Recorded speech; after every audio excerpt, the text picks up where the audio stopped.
क्या आपने भी कई बार सपनों में जल देखा है? अगर हां, तो आप इस प्रवचन को पूरा अवश्य सुने। इस प्रवचन के माध्यम से हम आपको बताएंगे कि सपनों में जल दिखाई देने का क्या अर्थ होता है। प्राचीन ग्रंथों और पुराणों में सपनों में जल देखने के अर्थ का विस्तार से वर्णन मिलता है।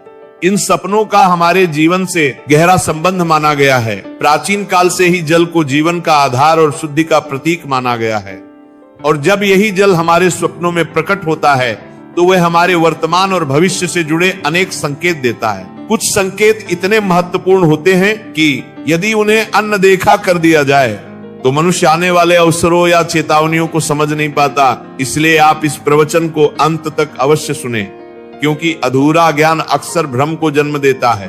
तो आइए जानते हैं कि सपनों में जल के दर्शन होने पर कौन कौन से रहस्य प्रकट होते हैं। भक्तों, एक समय की बात है, कैलाश पर्वत की शांत और दिव्य वादियों में देवी पार्वती भगवान शिव के समीप बैठी थी। चारों ओर फैली हिमालय की शांति और मंद पवन के बीच पार्वती जी के मन में एक प्रश्न उठा। उन्होंने भगवान शिव से विनम्रता से पूछा, हे स्वामी मनुष्य, जो सपने देखता है उनका क्या महत्व होता है? क्या वे केवल कल्पनाएं हैं या उनके पीछे कोई गढ़ संदेश छिपा होता है? विशेषकर जब स्वप्न में जल दिखाई देता है तो उसका क्या अर्थ होता है?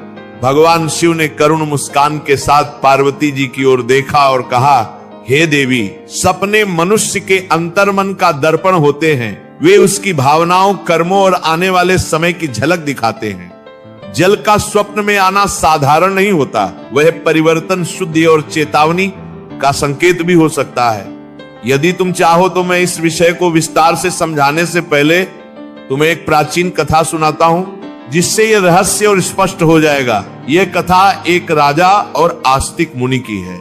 इस कथा को सुनने के पश्चात तुम्हें यह भली भांति ज्ञात हो जाएगा कि सपना में जल क्यों दिखाई देता है। इसलिए तुम इस कथा को पूरा अवश्य सुनना। जो भी इस कथा को श्रद्धा और ध्यान से सुनता है उसे उसके सपनों का शुभ फल प्राप्त होता है, उसकी दरिद्रता दूर होती है और आने वाले संकट भी टल जाते हैं। देवी पार्वती कहती है, हे स्वामी, मैं आज इस कथा को ध्यान पूर्वक अवश्य सुनूंगी, कृपया मुझे वह कथा सुनाइए। तब महादेव देवी पार्वती को वह कथा सुनाते हैं। अब मैं आपको वही कथा सुनाने जा रहा हूं। आप इस कथा को ध्यान से पूरा सुनिए, क्योंकि कई बार लोग सपनों का गलत अर्थ निकाल लेते हैं, इसलिए इसे आधा अधूरा ना सुने। तो चलिए सुनते हैं वह पवित्र कथा। प्राचीन समय में एक महान राजा थे जिनका नाम राजा चंद्रसेन था। राजा चंद्रसेन न केवल अपने पराक्रम और शौर्य के लिए प्रसिद्ध थे, बल्कि वे एक धर्मपरायण और न्याय प्रिय शासक भी थे। उनका राज्य विशाल और समृद्ध था और उनकी प्रजा उनसे अत्यंत प्रेम और सम्मान करती थी। राजा चंद्रसेन का आचरण निष्पक्ष, सहृदय और करुणामय था। वे अपनी प्रजा की समस्याओं को ध्यानपूर्वक सुनते और उनके समाधान का प्रयास करते थे। वे नियमित रूप से यज्ञ और धार्मिक अनुष्ठान करते थे तथा भगवान शिव के परम भक्त थे। राजा चंद्रसेन की रानी का नाम सुभद्रा था। रानी सुभद्रा अत्यंत सौम्य, बुद्धिमान और हर परिस्थिति में राजा का साथ देने वाली थी। राजा और रानी की कोई संतान नहीं थी, जिससे वे कभी कभी चिंतित भी रहते थे।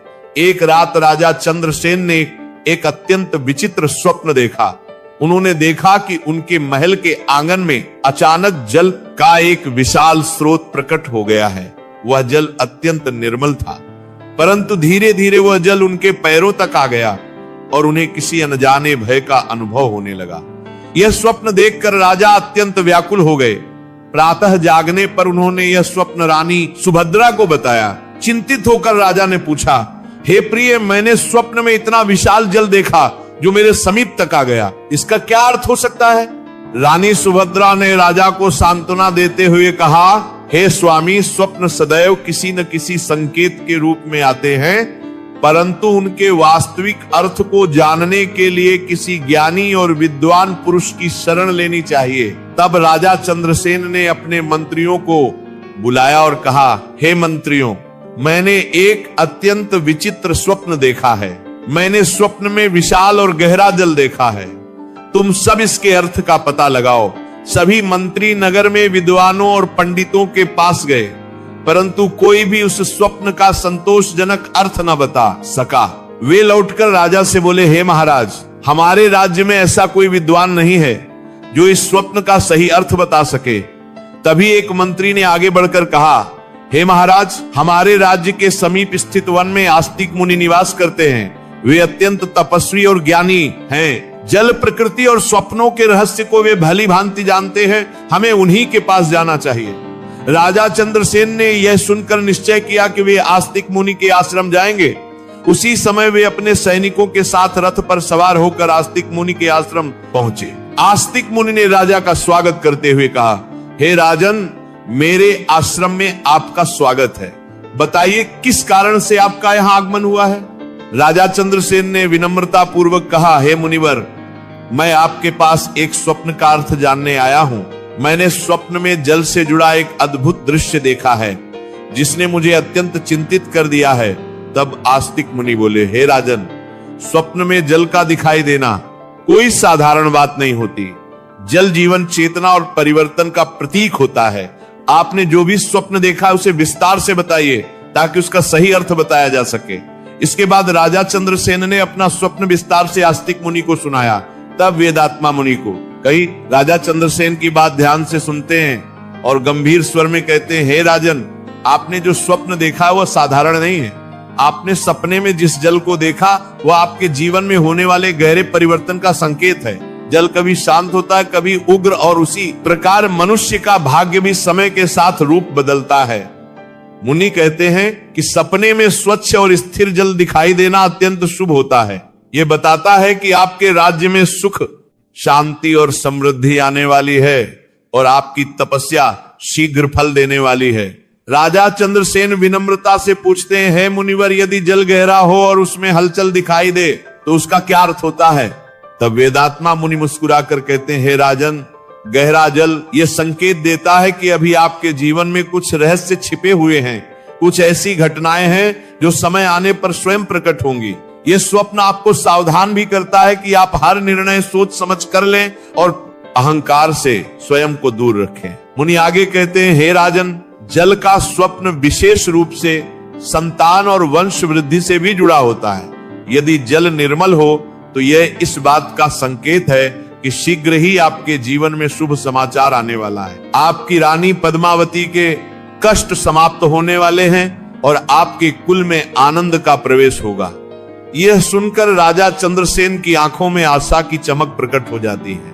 वेदात्मा मुनि राजा को उपदेश देते हैं कि वे प्रातः काल किसी नदी या सरोवर के तट पर जाकर भगवान शिव का ध्यान करें, जल में दीप प्रवाहित करें और जीवन में कभी भी जल का अपमान ना करें, क्योंकि जल ही सृष्टि का आधार है। जो मनुष्य जल का सम्मान करता है उसके जीवन में कभी अभाव नहीं रहता। राजा चंद्रसेन मुनि के चरणों में प्रणाम करते हैं और कहते हैं, मुनिवर, आपने मेरे हृदय की शंका को शांत कर दिया। अब मैं इस स्वप्न को भय नहीं बल्कि ईश्वर का संकेत मानकर धैर्य के साथ प्रतीक्षा करूंगा। इसके पश्चात राजा आश्रम से लौट आते हैं। समय धीरे धीरे आगे बढ़ता है और वेदात्मा मुनि की वाणी जैसे जैसे सत्य सिद्ध होने लगती है वैसे वैसे राजा के जीवन में परिवर्तन स्पष्ट दिखाई देने लगता है। किंतु वह परिवर्तन किस रूप में प्रकट होता है, यह रहस्य आगे की कथा में उजागर होगा। एक दिन राजा फिर रात को सपना देखता है और मुनियों के कुटिया में चला जाता है और अपने सपने के बारे में बता देते हैं। तब मुनिवर राजा से कहते हैं, हे राजन, अब तुम उस स्वप्न का विस्तार से वर्णन करो जिसमें तुम्हें जल का दर्शन हुआ था, क्योंकि जल से जुड़े स्वप्न जीवन के गहरे रहस्यों को प्रकट करते हैं। राजा हाथ जोड़कर कहते हैं, मुनिवर, मैं सत्य ही कहता हूं। एक रात मैंने अत्यंत विचित्र स्वप्न देखा। मैंने देखा कि मैं अपने राजमहल से दूर एक विशाल नदी के तट पर खड़ा हूं। वह नदी अत्यंत विस्तृत थी और उसका जल स्वच्छ, निर्मल और शांत दिखाई दे रहा था। चंद्रमा का प्रकाश उस जल पर पड़कर उसे और भी दिव्य बना रहा था। मुनिवर ध्यान पूर्वक राजा की बात सुनते हैं और कहते हैं, हे राजन, सपने में स्वच्छ और शांत जल का दिखाई देना अत्यंत शुभ संकेत होता है। यह दर्शाता है कि आपके जीवन में जो मानसिक अशांति थी वो अब समाप्त होने वाली है। यह स्वप्न बताता है कि आपका मन और कर्म अब एक सही दिशा में प्रवाहित होने वाले हैं। कुछ दिनों के बाद राजा ने दूसरा स्वप्न देखा। इस बार उन्होंने देखा कि वही नदी अचानक उफान पर है। जल का वेग तीव्र था, परंतु वह किसी को हानि नहीं पहुंचा रहा था। राजा स्वप्न में भयभीत अवश्य थे, किंतु जल उन्हें स्पर्श भी नहीं कर रहा था। जागने के बाद राजा व्याकुल होकर मुनिवर के पास पहुंचे और स्वप्न का वर्णन किया। मुनिवर बोले, हे राजन, तेज बहता हुआ जल जीवन में आने वाले बड़े परिवर्तन का संकेत देता है। यह परिवर्तन पहले भय उत्पन्न करता है, किंतु अंततः वही परिवर्तन उन्नति का कारण बनता है। तुम्हारे राज्य में शीघ्र ही बड़े निर्णय लिए जाएंगे और वे निर्णय तुम्हारे पक्ष में होंगे। कुछ ही समय बाद राजा को एक कठिन युद्ध का सामना करना पड़ा। युद्ध आरंभ में भयावह प्रतीत हुआ, परंतु अंततः राजा की विजय हुई और राज्य की सीमाएं और अधिक विस्तृत हो गईं। राजा को तब मुनिवर की वाणी का अर्थ समझ में आया। इसके पश्चात एक अन्य रात राजा ने देखा कि वे उस नदी के जल में प्रवेश कर रहे हैं। जल उनके चरणों को स्पर्श करते ही शीतलता और अद्भुत शांति प्रदान कर रहा था। राजा स्वप्न में ही प्रसन्न हो उठे। प्रातः काल उन्होंने मुनिवर को यह स्वप्न बताया। मुनिवर ने कहा, हे राजन, सपने में जल में उतरना इस बात का संकेत है कि तुम अपने जीवन की किसी बड़ी जिम्मेदारी को स्वीकार करने वाले हो। यह स्वप्न बताता है कि अब तुम केवल राजा नहीं बल्कि प्रजा के लिए पिता समान बनोगे। इसके बाद राजा ने राज्य में अनेक जन कल्याणकारी योजनाएं प्रारंभ की। कुएं, तालाब और सरोवर बनवाए गए। सूखे क्षेत्रों में सिंचाई की व्यवस्था की गई। प्रजा में सुख और संतोष फैल गया। फिर एक रात राजा ने तीसरा जल स्वप्न देखा। उन्होंने देखा कि एक सूखा तालाब वर्षों बाद जल से भर रहा है। पहले कुछ बूंदें गिरती हैं, फिर धीरे धीरे पूरा तालाब जल से भर जाता है। जागने के बाद राजा तुरंत मुनिवर के पास गए। मुनिवर बोले, हे राजन, यह स्वप्न इस बात का संकेत है कि तुम्हारे जीवन की वे इच्छा जिसे तुमने असंभव मान लिया था अब पूर्ण होने वाली है। जहां निराशा थी वहां अब आशा का संचार होगा। कुछ समय पश्चात राजा और रानी को संतान प्राप्ति का शुभ समाचार प्राप्त हुआ। पूरे राज्य में उत्सव मनाया गया। राजा ने समझ लिया कि जल का यह स्वप्न केवल राज्य ही नहीं बल्कि उनके वंश से भी जुड़ा हुआ था। इसके बाद एक और स्वप्न में राजा ने देखा कि वे गहरे कुएं में झांक रहे हैं, परंतु कुआं अंधकार में नहीं था, उसमें जल चमक रहा था।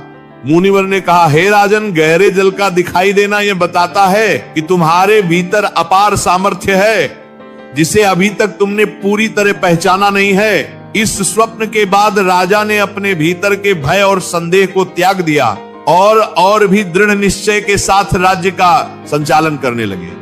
अंत में मुनिवर ने राजा से कहा, हे राजन, जल के स्वप्न यह सिखाते हैं कि जैसे जल धैर्य पूर्वक मार्ग बनाता है, वैसे ही मनुष्य को भी संयम और धर्म के मार्ग पर चलना चाहिए। जल कभी रुकता नहीं, वह निरंतर बहता है और यही जीवन का सत्य है। राजा देवदत्त ने मुनिवर के चरणों में प्रणाम किया और कहा, हे मुनिवर, आपने मेरे स्वप्नों के माध्यम से मुझे जीवन का मर्म समझा दिया। इसके पश्चात राजा अपने राज्य लौटे और उनके जीवन में जल के समान शांति, समृद्धि और स्थिरता बनी रही। तब भगवान शिव देवी पार्वती से कहते हैं, हे देवी, जैसे नाग के स्वप्न मनुष्य को चेतावनी और संकेत देते हैं, उसी प्रकार जल से जुड़े स्वप्न भी जीवन के गूढ़ रहस्यों को प्रकट करते हैं। इसके पश्चात महादेव ने जल से संबंधित आगे की कथा सुनानी आरंभ की। देवी, एक समय की बात है, उसी राजा चंद्रसेन ने एक और स्वप्न देखा। एक रात उन्होंने देखा कि उनके राजमहल के प्रांगण में अचानक एक विशाल सरोवर प्रकट हो गया है। उस सरोवर का जल अत्यंत निर्मल था और उसमें कमल खिले हुए थे। स्वप्न में राजा उस जल को देखकर प्रसन्न हो गए। प्रातः काल जागते ही वे आस्तिक मुनि के पास पहुंचे और बोले, हे मुनिवर, मैंने सपने में देखा कि मेरे महल में एक विशाल जलाशय बन गया है और उसमें कमल खिले हैं। इसका क्या अर्थ है? आस्तिक मुनि ने कहा, हे राजन, यह अत्यंत शुभ स्वप्न है। सपने में जल से भरा सरोवर देखना इस बात का संकेत है कि आपके राज्य में सुख, शांति और समृद्धि का वास होगा। कमल यह दर्शाते हैं कि आप संकटों के बीच भी धर्म के मार्ग पर अड़िग रहेंगे। कुछ ही समय में राजा के राज्य में प्रजा का सुख बढ़ने लगा और चारों ओर शांति स्थापित हो गई। इसके बाद एक अन्य रात राजा चंद्रसेन ने स्वप्न देखा कि वे एक सूखे क्षेत्र से गुजर रहे हैं और अचानक आकाश से मूसलाधार वर्षा होने लगती है। धरती तृप्त हो जाती है और हरियाली छा जाती है। राजा ने जागकर यह स्वप्न मुनि को बताया। मुनि बोले, हे राजन, वर्षा का स्वप्न यह बताता है कि जहां अभाव था वहां अब कृपा बरसने वाली है। यह संकेत है कि आपके जीवन और राज्य दोनों में दैवी अनुग्रह होने वाला है। कुछ ही महीनों में राज्य की सूखी भूमि उपजाऊ हो गई, अन्न के भंडार भर गए और प्रजा आनंदित हो उठी। राजा ने मन ही मन भगवान शिव को धन्यवाद दिया। फिर एक रात राजा चंद्रसेन ने देखा कि वे एक गहरे जल में डूब रहे हैं, परंतु उन्हें कोई भय नहीं हो रहा था। जल उन्हें अपने भीतर समेटे हुए था। जागने के बाद राजा कुछ विचलित हुए और मुनि के पास गए। आस्तिक मुनि ने कहा, हे राजन, गहरे जल में डूबना इस बात का संकेत है कि आप किसी बड़े दायित्व में प्रवेश करने वाले हैं। यह भय का नहीं बल्कि आत्मिक परिवर्तन का संकेत है। कुछ समय बाद राजा ने अपने पुत्र को राजकाज की शिक्षा देना प्रारंभ किया और धीरे धीरे उसे शासन के दायित्व सौंपने लगे। राजा को समझ में आ गया कि यह स्वप्न उनके उत्तराधिकारी से जुड़ा हुआ था। इसके पश्चात राजा चंद्रसेन ने एक और स्वप्न देखा। अगर पारण में उन्होंने देखा कि एक छोटी धारा उनके चरणों से निकलकर विशाल नदी बन जाती है और आगे चलकर समुद्र में मिल जाती है। यह स्वप्न सुनकर आस्तिक मुनि बोले, हे राजन, यह स्वप्न आपके वंश और कर्मों के विस्तार का प्रतीक है। आपके द्वारा किए गए धर्ममय कर्म आने वाली पीढ़ियों तक प्रभाव डालेंगे। राजा चंद्रसेन ने यह सुनकर और अधिक धर्मदान और सेवा का मार्ग अपनाया। उन्होंने जलाशय बनवाए, 2 मरवाला, एक प्रभाव डालेंगे, कुएं खुदवाए और यात्रियों के लिए प्याऊ स्थापित करवाए। राज्य में जल का कभी अभाव ना रहा। अंत में महादेव देवी पार्वती से कहते हैं, हे देवी, जल के स्वप्न यह सिखाते हैं कि जीवन में धैर्य, शुद्धता और निरंतरता आवश्यक है। जैसे जल सबको जीवन देता है, वैसे ही सही समझ के साथ देखे गए स्वप्न मनुष्य के जीवन को दिशा देते हैं। राजा चंद्रसेन के स्वप्नों ने यह सिद्ध कर दिया कि चाहे नाग हो या जल, हर स्वप्न अपने भीतर कोई ना कोई संदेश अवश्य छिपाए होता है। ये कथा सुनकर देवी पार्वती ने श्रद्धा से महादेव को प्रणाम किया और कहा, हे स्वामी, अब मुझे भली भांति समझ में आ गया है कि सपनों को हल्के में नहीं लेना चाहिए, क्योंकि वे भविष्य की वाणी होते हैं। तब भगवान शिव मुस्कुराए और बोले, हे देवी, जो मनुष्य इन संकेतों को समझ लेता है उसका जीवन सदैव संतुलित और सफल रहता है। सपने में यदि निर्मल और शांत जल दिखाई दे तो यह संकेत होता है कि व्यक्ति के जीवन से मानसिक अशांति दूर होने वाली है और उसके कार्यों में स्थिरता आने वाली है। ऐसा स्वप्न यह दर्शाता है कि भगवान की कृपा से जीवन की उलझने सुलझने लगती हैं और मन शांति की ओर बढ़ता है। यदि सपने में बहता हुआ जल दिखाई दे, जैसे नदी या धारा, तो यह जीवन में परिवर्तन और आगे बढ़ने का संकेत देता है। इसका अर्थ है कि व्यक्ति रुके हुए कार्यों से बाहर निकलकर प्रगति